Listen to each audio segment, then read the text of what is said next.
नमस्कार दोस्तों, story channel में आप सभी का हार्दिक स्वागत है।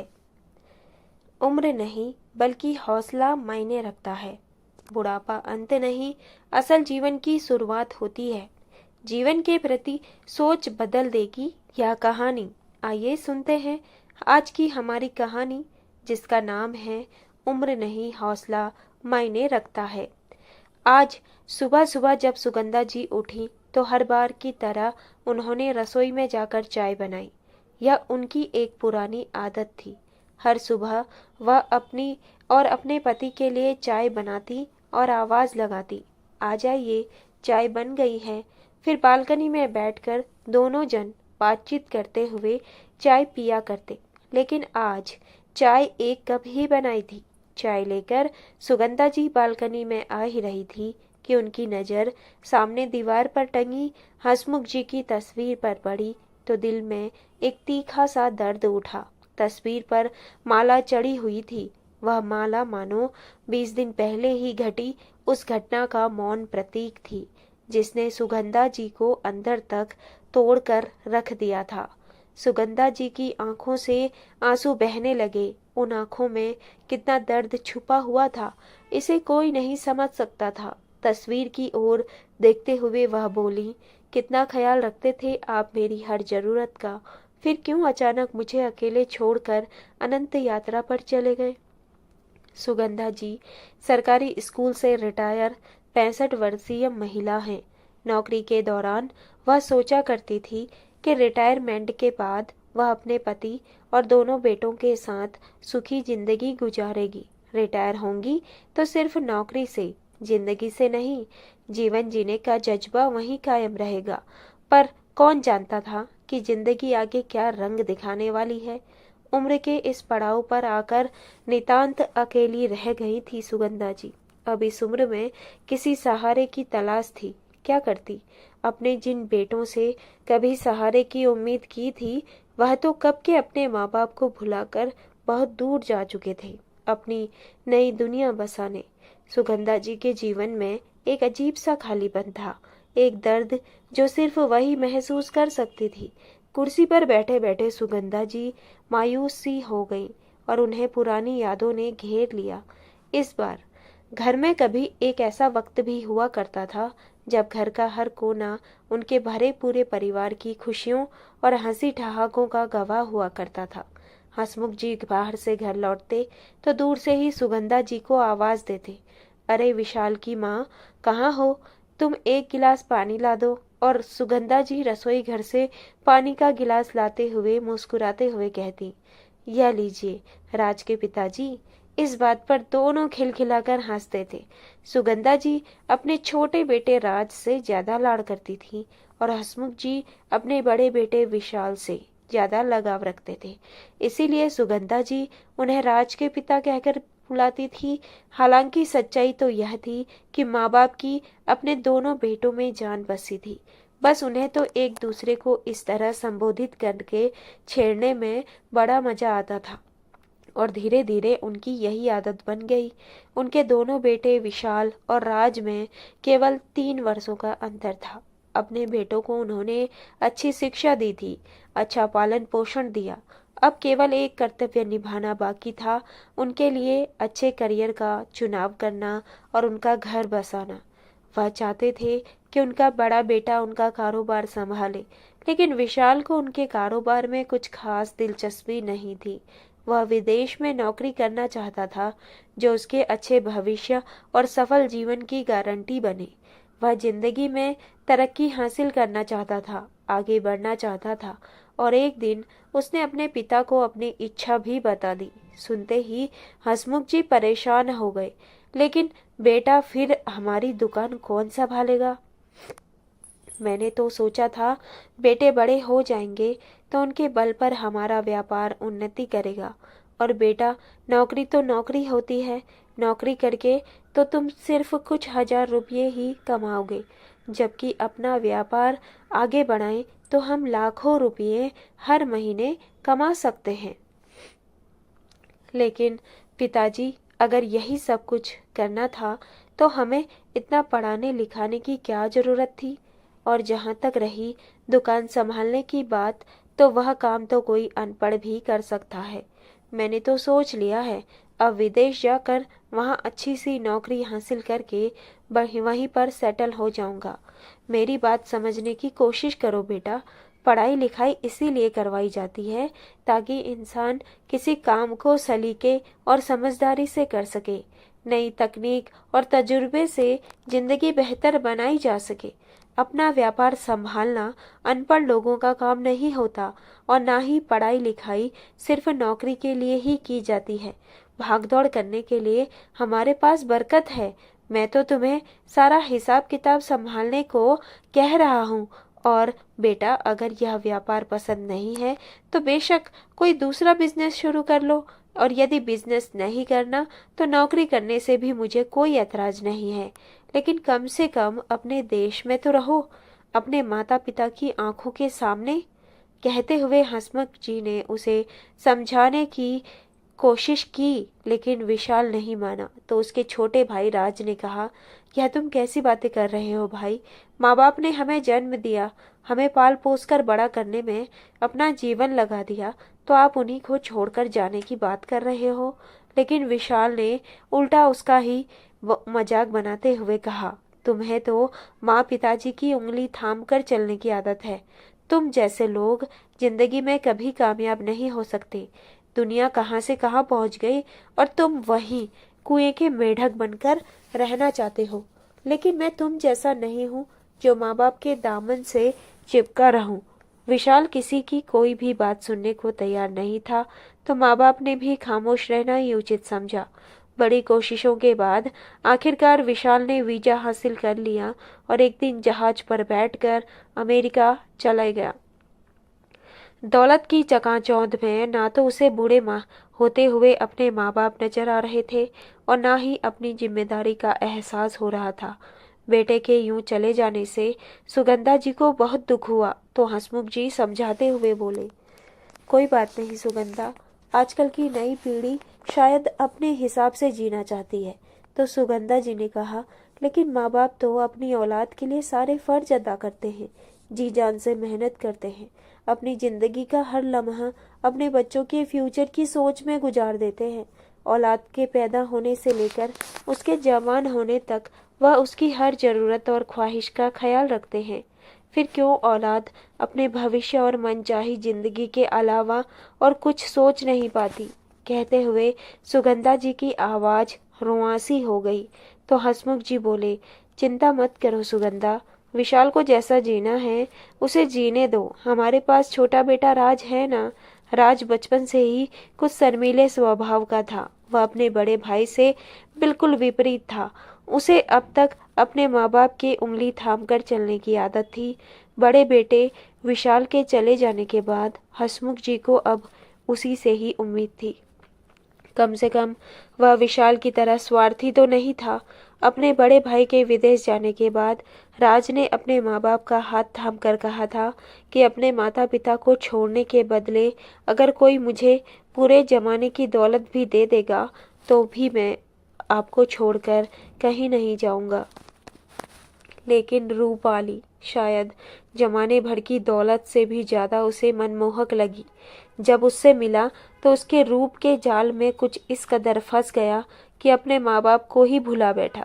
रूपाली भी ऐसे ही लड़के की तलाश में थी जिसकी अपनी कोई सोच न हो, जिसे वह अपनी उंगलियों पर नचा सके और अपनी मर्जी के अनुसार ढाल सके।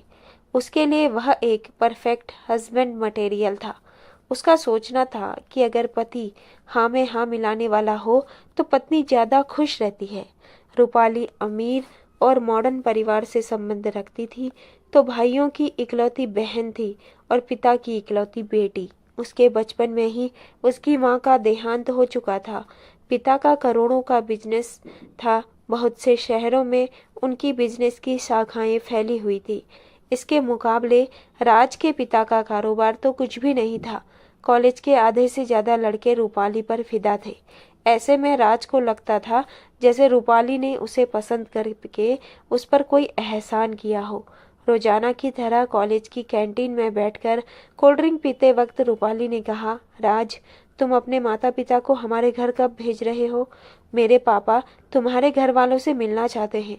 तो राज ने कहा, अब तुम्हारे पापा उन लोगों से क्यों मिलना चाहते हैं? क्या मुझसे मिलकर उन्हें खुशी नहीं हुई? अरे राज, तुम भी बिल्कुल बेवकूफ़ हो। अगर उन्हें तुमसे मिलकर खुशी नहीं होती तो तुम्हारे माँ बाप से मिलने के लिए कहते? वह हमारी शादी की बात करना चाहते हैं। कोई शादी के मामले तो घर के बड़े बूढ़े ही तय करते हैं ना। तुम एक काम करो, इस संडे को अपनी मम्मी पापा को हमारे घर भेज दो। उसके बाद मेरे पापा आउट ऑफ इंडिया चले जाएंगे और मैं चाहती हूँ कि उससे पहले ही हमारी शादी की तारीख फाइनल हो जाए, नहीं तो ना जाने कितने महीनों के लिए बात चल जाएगी। तो राज ने कुछ हिचकिचाते हुए कहा, लेकिन रूपाली, मैंने तो अभी तक अपने माता पिता से इस बारे में कोई जिक्र ही नहीं किया। अरे तो बता दो ना उन्हें मेरे बारे में। क्या मैं किसी से कम हूँ जो तुम मेरे बारे में उन्हें बताने से भी डरते हो? नाराज होते हुए रूपाली ने कहा। अरे रूपाली, ऐसा मैंने कब कहा? बस मुझे बात करने में थोड़ी हिचकिचाहट होती है। सोचता हूँ कि अपनी ही शादी की बात मैं खुद कैसे करूँ। तो रूपाली गुस्से से बोली, मुझे एक बात बताओ, क्या तुम्हारे माँ बाप तुम्हें बच्चा समझते हैं, या तुम खुद ही अपने माँ बाप को छोटा बच्चा बनकर बैठे हुए हो? तुम कहो तो मैं खुद उनसे मिलकर बात कर लेती हूँ। इस पर राज ने कहा, अरे नहीं नहीं रूपाली, ऐसा तो बिल्कुल मत करना, नहीं तो मेरे पिताजी बिना सोचे समझे ही इस रिश्ते को इनकार कर देंगे। तो रूपाली हैरानी से बोली, अरे इतनी सी बात पर रिश्ते से इनकार क्यों कर देंगे? क्या तुम्हारे परिवार में लड़कियों को बोलने का कोई अधिकार नहीं होता, कि उनकी अपनी कोई राय या मर्जी नहीं होती?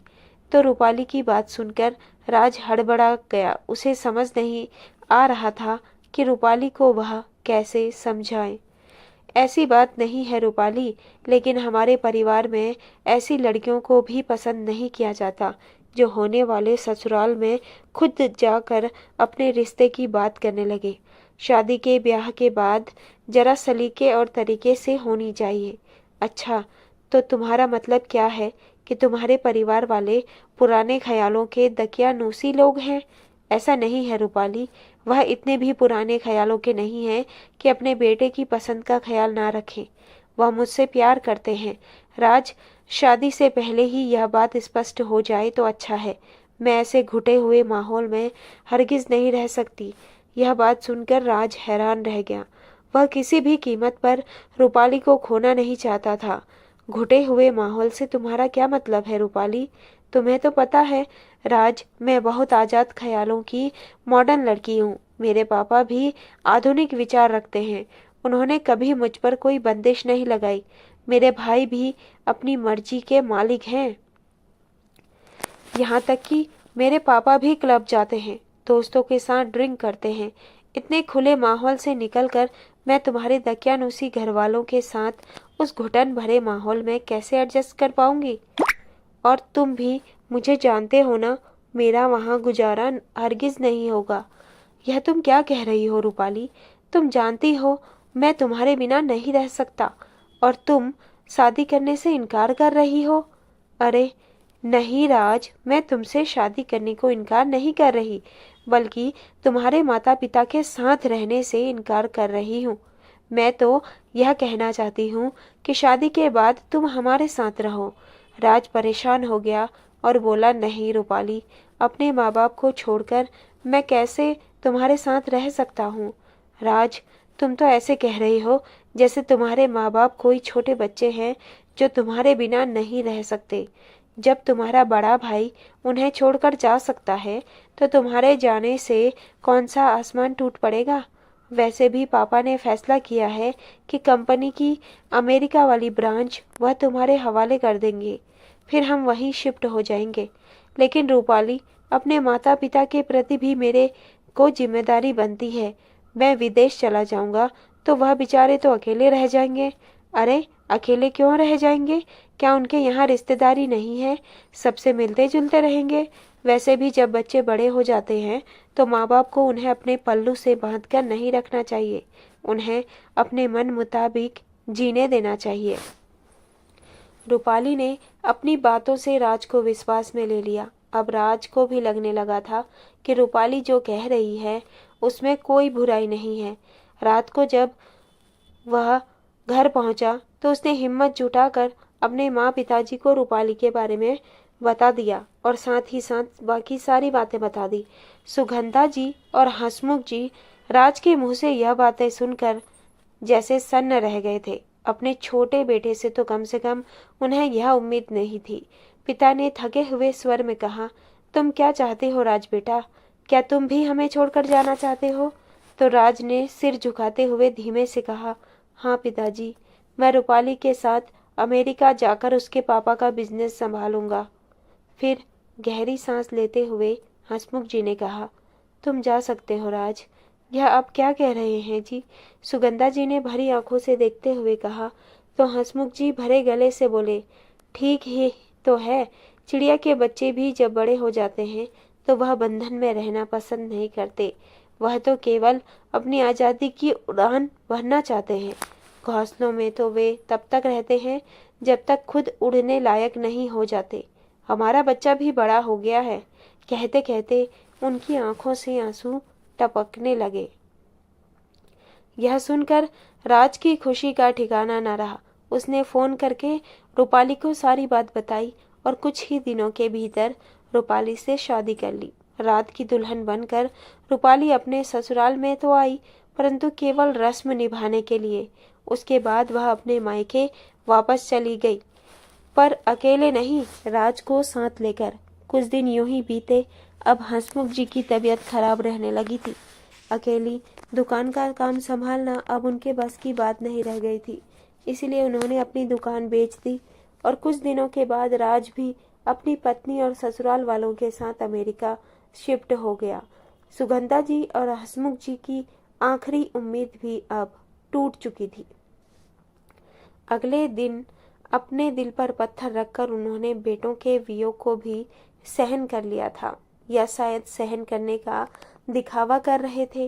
दिल में छुपा गम उन्हें अंदर ही अंदर दर्द दे रहा था।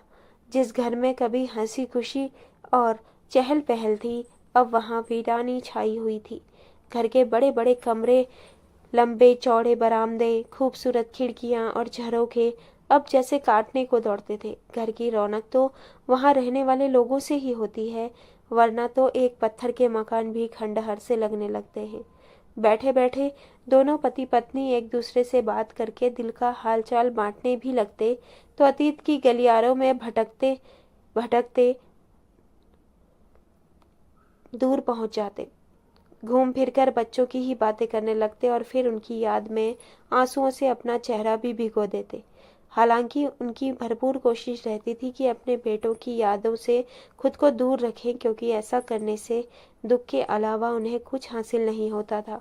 लेकिन आदत है, जब पुख्ता हो जाती है तो उन्हें छोड़ना भी तो आसान नहीं होता। सुगंधा जी ज्यादातर अपने आप को घर के कामों में ही व्यस्त रखती और हंसमुख जी पूरा पूरा दिन बैठे हुए अखबार को कई कई बार पढ़ लेते। बीच बीच में सुगंधा जी को दिन भर की खबरें भी सुनाते रहते। दोनों पति पत्नी एक दूसरे के सहारे दिन गुजारने लगे थे। एक दिन जब आंगन में बैठकर हंसमुख जी कुनकुनी धूप सेकते हुए अखबार पढ़ रहे थे, तो सुगंधा जी रसोई घर में सब्जी बना रही थी। फिर सुगंधा जी ने रसोई की खिड़की में से आवाज दी, क्या बात है जी, आज कोई खबर नहीं है आपके पास सुनाने को? लेकिन हंसमुख जी ने कोई जवाब नहीं दिया, खुद को अखबार पढ़ने में ही व्यस्त रखा। कुछ देर और बीत गई, तब हंसमुख जी ने कोई खबर नहीं सुनाई तो सुगंधा जी को उनका व्यवहार कुछ अजीब सा लगा। तभी सुगंधा जी रसोई से निकलकर बाहर आई तो देखा अखबार नीचे गिरी थी और हंसमुख जी की कुर्सी पर गर्दन टिकाकर आसमान की ओर देख रहे थे। सुगंधा जी को कुछ हैरानी हुई। पास जाकर जैसे ही उन्हें हिलाया डुलाया तो हंसमुख जी की गर्दन एक ओर लुढ़क गई। उनका शरीर बेजान हो चुका था। यह देखते ही सुगंधा जी के गले से एक हृदय विदारक चीख निकली और वह फूट फूट कर रोने लगी। कुछ ही समय में सभी पड़ोसी और रिश्तेदार इकट्ठे हो गए। हंसमुख जी के बेटों को फोन लगाया गया और उनके पिता के देहावसान के बारे में भी सूचित किया गया। दोनों बेटों ने फोन पर ही अपने पिता के जाने का शोक प्रकट किया, परंतु साथ ही साथ यह भी कह दिया कि अभी उनके आने का इंतजाम नहीं हो पाएगा। इसीलिए उनके पिता का मृत शरीर का अंतिम संस्कार उनके बिना ही करवा दिया जाए। बेटे तो कब से ही उन्हें भुला बैठे थे। पति के जाने के बाद तो सुगंधा जी जैसे टूट कर बिखर गई। ऊपर से आसपास बैठे रिश्तेदारों की बातें उनके दिमाग पर हथौड़ों की तरह बरस रही थी। रिश्तेदारों की एक महिला ने कहा, माँ बाप तो दिन रात एक एक करके अपने बच्चों को पालते हैं, हर कष्ट खुद सहन कर लेते हैं, लेकिन अपने बच्चों पर कोई मुसीबत नहीं आने देते, और बच्चे जब बड़े हो जाते हैं तो अपने माँ बाप को ही भूल बैठते हैं। जिन्हें बुढ़ापे का सहारा माना जाता है वही बुढ़ापे में काम नहीं आते। उन्हें तो अपनी बीवी बच्चों में ही अपनी दुनिया नजर आती है। वहीं पास बैठी दूसरी महिला बोली, आज तो बच्चों के लिए सब कुछ पैसा ही है, रिश्तों का स्थान भी पैसे ने ही ले लिया है। मर्यादा की डोर टूटती है तो भले ही टूटे। आसपास की अन्य महिलाएं भी उनकी हाँ में हाँ मिला रही थी। सबके बीच गुमसुम बैठी सुगंधा जी चुपचाप शून्य में निहारती जा रही थी। खैर, दिन बीतने के साथ साथ सभी रिश्तेदार भी अपने घर चले गए और वह अकेली रह गई सुगंधा जी, जो अभी तक इस सदमे से उबर नहीं पाई थी। इस बात को 20 दिन हो चुके थे। अपने पति हंसमुख जी की आराम कुर्सी पर बैठकर सुगंधा जी जब चाय पीने बैठी तो पति को याद करके फिर से आंसू बह निकले। दोपहर के 2 बजने को आए थे, लेकिन अभी तक उन्होंने नाश्ता भी नहीं किया था। चाय पी ही रही थी कि तभी दरवाजे की बेल बजी। सुगंधा जी ने अपनी अस्त व्यस्त हालत को ठीक किया और वह दरवाजे तक पहुंची। जैसे ही दरवाजा खोला तो देखा उनकी सहेली सीमा उनके सामने खड़ी थी।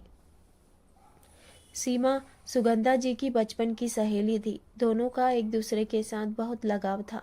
अपनी सहेली को सामने देखकर सुगंधा जी के दिल के भीतर जकड़ी हुई असीम पीड़ा बेबाक हो गई और उन्हें उनके गले लगकर फूट फूट कर रो पड़ी। देखना सीमा, कहाँ चले गए मुझे छोड़कर, सुगंधा जी ने कहा। अपनी सहेली की ऐसी हालत देखकर सीमा जी की आंखें भी नम हो गई। सुगंधा, मुझे तो आज ही सबके बारे में पता चला। तुम्हारे सामने रहने वाली मिसेज वर्मा मुझे बाजार में मिली थी तो उन्होंने मुझे यह खबर दी। सुनकर मुझसे रहा नहीं गया तो मैं तुरंत यहाँ आ गई तुमसे मिलने। थोड़ी देर बातचीत करने के बाद सुगंधा जी भी चाय बनाने के लिए उठी। तभी अचानक कमजोरी के कारण चक्कर खाकर गिरने लगी। सीमा जी ने उन्हें झट से संभाला। सुगंधा, तुम्हारी तबीयत ठीक नहीं है, मैं डॉक्टर को बुलाती हूँ, सीमा जी ने कहा। तो सुगंधा जी बोली, नहीं सीमा, कुछ नहीं हुआ मेरी तबीयत को। वह तो खाना नहीं खाया था तो शायद कमजोरी के कारण ऐसा हो गया। क्या तू अब तक भूखी है? सीमा जी जल्दी से रसोई घर में गई और अपनी सहेली के लिए खाना बनाकर ले आई। फिर सीमा जी बोली, देखो सुगंधा, आंसू बहाने से कुछ नहीं होगा, हिम्मत रखो। तुम्हारी ऐसी हालत देखकर तो तुम्हारे पति भी सुकून ना पाते होंगे। तो सुगंधा जी ने कहा कि कैसे हिम्मत रखूं सीमा, दोनों बेटे तो पहले ही हमें छोड़कर विदेश चले गए थे और अब पति भी साथ छोड़ गए। उम्र के इस पड़ाव पर आकर इतने बड़े सुनसान घर में एक एक पल सदियों के समान बीत रहा है। इस तरह जीना भी कोई जीना है? अब तो सांस लेना भी मुश्किल होने लगा है। कहते हुए सुगंधा जी फिर से सुबकने लगी तो सीमा बोली, सुगंधा, मुश्किलें भी आसान हो जाती हैं अगर संकल्पना में शक्ति हो। अपेक्षाओं को तिलांजलि दे दो और अपने बलबूते पर विश्वास रखो। जो अतीत और भविष्य की विचारधारणाएं इंसान को बोझिल बना देती हैं। इसीलिए केवल वर्तमान का सदुपयोग करो और सारी चिंता भगवान पर छोड़ दो। अब मुझे ही देख लो, पति 15 साल पहले ही भगवान को प्यारे हो गए थे। नौकरी करके बड़ी मुश्किल से इकलौते बेटे को पाला पोसा बड़ा किया, धूमधाम से उसका ब्याह रचाया। सोचा था सारी उम्र तो काम के बोझ के तले दबी रही, अब थोड़ा आराम मिलेगा, घर आंगन की रौनक बढ़ जाएगी, आराम से घर पर बैठकर पोते पोतियों को खिलाऊंगी, उन्हें अच्छे संस्कार दूंगी। लेकिन सारे अरमान पल में ध्वस्त हो गए। जब बहू ने साफ साफ कह दिया कि उसका मेरे साथ गुजारा नहीं है और उसके कहने पर मेरे बेटे ने अलग रहने का फैसला कर लिया। अपना अलग घर बनाकर इकलौते बेटा बहू मुझे छोड़कर चले गए, अकेला। लेकिन मैंने हिम्मत नहीं हारी और ना ही स्वयं को टूटने दिया। घर रहते हुए मैंने बच्चों को ट्यूशन दिया। कमाई होने के साथ साथ समय भी अच्छा कट जाता है और दिल भी लगा रहता है। सीमा की बातें सुनकर सुगंधा जी को बड़ी हैरानी हुई। बाकी उनका हौसला काबिले तारीफ था। उसे देखकर सुगंधा जी को महसूस हो रहा था कि इंसान की उम्र नहीं, हौसला मायने रखता है। अच्छा सुगंधा, अब मैं चलती हूँ, कल फिर तुमसे मिलने आऊंगी, कहते हुए सीमा जी अपने घर चली गई। अपनी सहेली की बातें सुगंधा जी के दिल पर बार बार चोट करने लगी। काफी देर तक वह इसी बारे में सोचती रही। अगले दिन सूरज उगने के साथ सुगंधा जी जागी तो देखा सूर्य की लालिमा खिड़कियों से झांक रही थी। उन्हें ऐसा मालूम हुआ था कि वह उनका साथ निभाने आई हूँ। अतीत की बातें भूलकर आज सुगंधा जी के जीवन में आगे बढ़ने का फैसला ले चुकी थी। वहां अमेरिका में राज अपने सालों के साथ ससुर जी के साथ उनके कारोबार को संभाल रहा था। हालांकि रूपाली के भाइयों को अपने जीजा की उपस्थिति कुछ खास पसंद नहीं थी, क्योंकि उसके आने के बाद उनकी अहमियत कुछ कम हो गई थी और ऊपर से उनके कारोबार का एक हिस्सेदार और बढ़ गया था। परंतु अपने पिता के डर से वह उसे कुछ कह नहीं पाते थे। उसे देखकर वह मन ही मन कुढ़ते रहते थे। धीरे धीरे वक्त बीतता गया और राज को भी अपनी सालों के व्यवहार में बदलाव नजर आ रहा था, परंतु सब कुछ जानते समझते हुए भी अनजान बनने का दिखावा करता रहा। वहीं विदेश में पहुंचकर रूपाली के तो जैसे पंख ही लग गए थे। वह अपना सारा समय ब्यूटी पार्लर में, पार्टियों में या फिर शॉपिंग करने में बिताने लगी और जी भरकर पैसा उड़ाने लगी। एक दिन रूपाली के पापा शराब पीकर गाड़ी चला रहे थे। तभी अचानक उनकी कार का एक्सीडेंट हुआ और वहीं उनकी मृत्यु हो गई। रूपाली के दोनों भाइयों की आंखों में राज पहले से ही खटक रहा था। उन्हें अपनी बहन और बहनोई का साथ रहना भी पसंद नहीं था, इसीलिए उन्होंने पिता के मरते ही अपनी बहन का हिस्सा अलग कर दिया और बहन बहनोई को दूध में पड़ी मक्खी की तरह निकाल कर बाहर कर दिया और यह भी कह दिया कि अब यह घर उन लोगों को छोड़ना होगा और अपना अलग घर बनाकर वहीं रहना होगा। रूपाली की उनके आगे एक भी नहीं चली और सीधा साधा राज उनके सामने कुछ बोल ही नहीं पाया। रूपाली ने तो बचपन से ही ऐशो आराम देखा था। माँ बाप ने अपने जीते जी जमाने की गर्म हवा भी उसे नहीं लगने दी थी। मेहनत करना तो उसे आता ही नहीं था। वह तो बस चाहती थी कि उसके पास इतना पैसा हो कि जिस चीज पर हाथ रखे उसे हासिल कर ले। लेकिन पिता की मृत्यु के बाद उसकी दोनों भाभियों का व्यवहार बिल्कुल बदल गया। साथ ही साथ दोनों ने अपने अपने पति को उन दोनों के खिलाफ भड़काना भी शुरू कर दिया और उनका हिस्सा अलग करवा लिया। अब तो उसे ताने मारने और नीचा दिखाने से भी वह पीछे नहीं हटती थी। रूपाली भी अब उनके साथ नहीं रहना चाहती थी और जल्द से जल्द अपना नया घर बनाकर इस घर से निकल जाना चाहती थी। लेकिन यह सब होता कैसे? रूपाली के भाइयों ने तो उसे जो हिस्सा दिया था वह इतना नहीं था कि दोनों पति पत्नी अपना अलग रहने का इंतजाम कर पाते और काम शुरू कर पाते। रूपाली और राज बेहद परेशान हो गई। ऊपर से जिस तरह के शौक रूपाली ने पाल रखे थे उनका पूरा होना तो अब नामुमकिन सा था। चिंता में डूबी रूपाली दिमाग के घोड़े दौड़ाने लगी। तब राज बोला, मैं तो कहता हूँ वापस इंडिया चलते हैं। उसी समय चेहरे पर मुस्कुराहट लाते हुए रूपाली बोली, अरे हाँ, यह तो मैं भूल ही गई थी। अब तो हमारा काम यूं बन जाएगा। ऐसा क्या याद आ गया तुम्हें? तुम तो ऐसे बोल रही हो जैसे तुम्हारे हाथ किसी खजाने की चाबी लगी हो। अरे राज, ऐसा ही कुछ समझो। तुम्हारे पिताजी की जायदाद में जो तुम्हारा हिस्सा है वह किस दिन काम आएगा। मैं इंडिया में तो रहना नहीं चाहती। क्यों क्यों ना हम उनसे अपना हिस्सा लेकर यहाँ नए सिरे से जिंदगी की शुरुआत करें। तभी राज हैरानी से बोला, नहीं रूपाली, प्रॉपर्टी में हमारा हिस्सा तो जरूर है, लेकिन मैं माँ को वह बेचने के लिए कैसे कह सकता हूँ।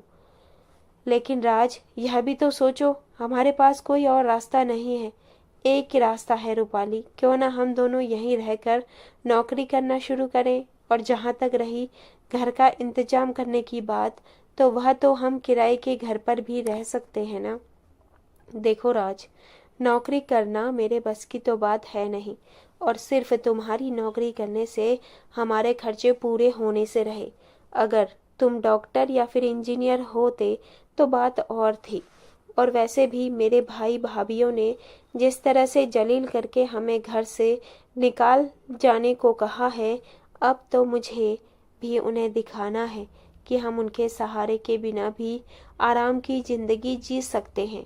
लेकिन रूपाली, पिताजी के चले जाने के बाद हम लोगों ने तो माँ को फोन करके उनका हालचाल तक भी नहीं पूछा, और अब अचानक जाकर यह कह दें कि हमें हमारा हिस्सा चाहिए। हाँ, तो इसमें गलत ही क्या है। राज, आखिर तुम बेटे हो उनके। अब जल्दी से अपने बड़े भाई को फोन करो, हिस्सा तो उन्हें भी चाहिए होगा ना जायदाद में। आखिर इस दुनिया में ऐसा कौन है जिसे पैसा नहीं चाहिए। अपना हक लेने को तो वह भी तैयार होंगे। नहीं रूपाली, भैया को किस बात की कमी है। माना कि यहाँ पर उन्होंने बहुत छोटी मोटी नौकरियाँ की हैं, लेकिन आज वह बहुत बड़ी अच्छी नौकरी कर रहे हैं। उन्हें किसी भी चीज की कमी नहीं होगी। अरे तुम एक बार बात करके तो देखो। कहते हुए रूपाली ने फोन मिला दिया। विशाल से बात करके राज को जो सुनने को मिला, उसकी हैरानी का ठिकाना न रहा। इतनी मेहनत करने के बाद विशाल ने जो नौकरी हासिल की थी, वह नौकरी अब छूट चुकी थी। बहुत कोशिशें करने के बाद भी उसे कोई अच्छी नौकरी नहीं मिल पा रही थी। तो आजीविका चलाने के लिए आखिरकार उसने छोटा सा बिजनेस शुरू किया, और उसमें भी अब तक उसे घाटा ही हो रहा था। वह तो पहले ही भारत जाकर वहां से मदद मांगने का प्लान बनाकर बैठा हुआ था। एक दूसरे से बातचीत करने के बाद दोनों भाइयों ने एक साथ अपने घर पर जाकर अपना अपना हिस्सा मांगने का फैसला किया।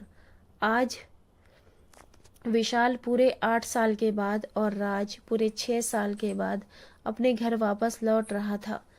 एयरपोर्ट पर उतरने के बाद उन्होंने टैक्सी ली और घर की ओर निकल पड़े। टैक्सी में बैठे हुए अपने शहर की उन सड़कों और गलियों से गुजर रहे थे जहां कभी वह बेफिक्री से घूमा करते थे, जैसे कल ही की बात हो। बड़ी सुकून और खुशी से दिन गुजर रहे थे। ना कोई फिक्र थी, ना कोई परेशानी, क्योंकि सारी परेशानियां तो माँ बाबूजी अपने ही ऊपर ले लेते थे, और कोई भी मुसीबत आने से पहले उनके सामने दीवार बनकर खड़े हो जाते थे। जब तक उनके साथ रहे, उन्हें किसी किस्म की कोई तकलीफ नहीं होती थी। आखिर सारी तकलीफें और परेशानियां उन्होंने खुद ही तो अपने लिए पसंद की थी। तरक्की, खुशहाली और दौलत के लालच में भागते भागते कब से अपने जन्मदाताओं को छोड़कर दूर जा चुके थे। आज उन दोनों की आंखें आंसुओं से डबडबा चुकी थीं जैसे ही उनकी टैक्सी घर के दरवाजे के बाहर रुकी, और वह टैक्सी से बाहर निकले तो घर का नजारा देखकर हैरान ही रह गए थे। वहां उत्सव सा माहौल नजर आ रहा था। हैरानी से राज और विशाल एक दूसरे की ओर देख रहे थे। तभी उनकी नजर सामने लगे बोर्ड पर गई, जहां पर बड़े बड़े अक्षरों में लिखा हुआ था, श्री हंसमुख लाल मेमोरियल स्कूल। दरअसल सुगंधा जी ने अपने घर के मरम्मत और रेनोवेशन कराकर उसे एक स्कूल में तब्दील करवा दिया था।